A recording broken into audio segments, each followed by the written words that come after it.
Конститутивната седница на Кочанскиот совет денес беше репризна на Штипската, откако и овдешните советници во конфликт влегоа поради придавката Северна. Во случајов било кој да побара увид во изјавите, треба тоа да е усогласено со деловник, значи тоа е лична изјава. Јас ќе замолам врз основа на кој документ бараш увид во изјавите на советниците.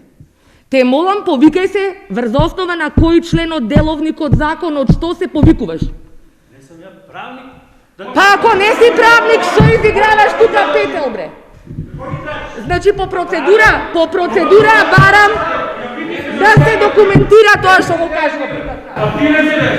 Не ми се деш, на сега да бем со матката тоа што постори да рекуваш тама. Не ми се деш. Пауза 15 минути.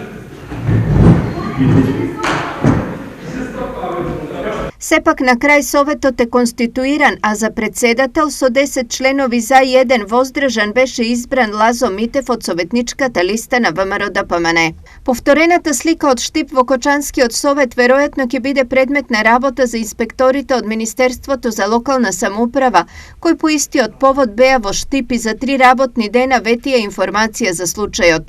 Од тогаш поминаа 5 работни дена, но информација нема, што насочува дека во иста процедура влегува и Кочани.